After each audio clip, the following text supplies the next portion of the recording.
Excellencies, ladies and gentlemen, on behalf of the Secretary General, it is a great pleasure for me to welcome you to this webinar on the challenges faced by seafarers and identification of best practices during the COVID-19 pandemic.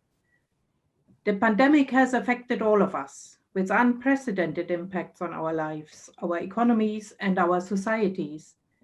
Yet the global supply chain has kept on working, with shipping delivering medical supplies, food, fuel, and so many other goods needed in our daily lives. This is thanks to the more than 1 million seafarers operating the world's merchant ships. Their dedication and professionalism in the face of mounting challenges is worthy of our great admiration and thanks. But the current situation is unsustainable. Every day, the IMO Seafarer Crisis Action Team is receiving messages from physically and mentally exhausted seafarers, desperate to leave their ship and go home. Contracts have been extended long beyond the maximum permitted. This cannot go on. Crews must be changed over regularly. Seafarers from all nationalities must be classified as key workers and be allowed to leave ships, and their replacements must be able to join those ships to start their work. For more than 6 decades, the International Maritime Organization has been developing a comprehensive framework of international standards to ensure the safety of life at sea. We have learned from past maritime casualties and from the best research. We have addressed safety management and training of seafarers and fishers.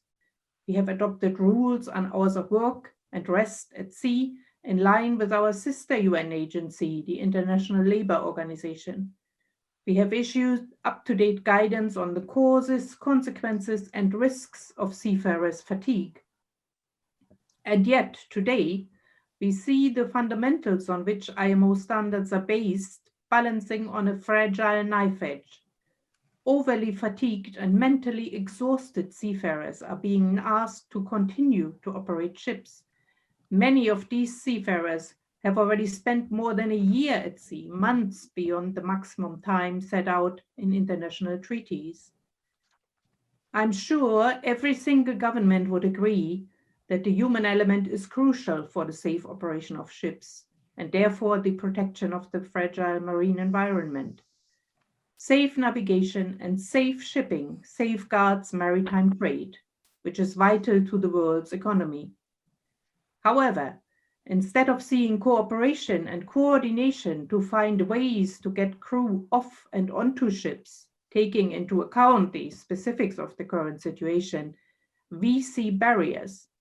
We have issued crew change protocols, but still seafarers remain trapped at sea. On more than 60,000 cargo ships which continue to deliver vital goods, foods, and medicines, ship safety is hanging in the balance, just as seafarers' lives are being made impossible. The safety of navigation is in peril.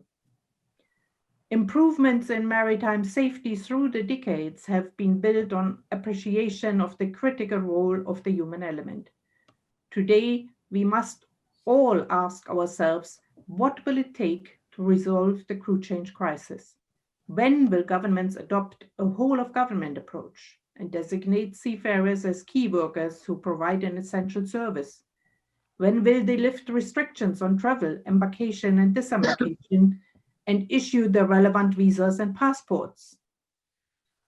IMO has worked with a broad cross-section of maritime industry organizations which have developed a set of protocols to ensure safe changeover for all ships' crews. These wide-ranging protocols contain recommendations to maritime administrations and other relevant national authorities, such as health, customs, immigration, border control, seaport, and civil aviation authorities.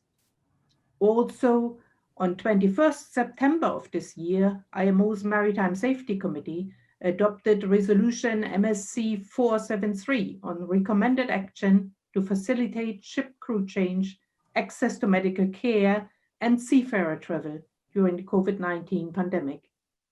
This webinar will consider the practical implementation of the protocols and the resolution and will identify initiatives that have worked in your region. We all need to work together.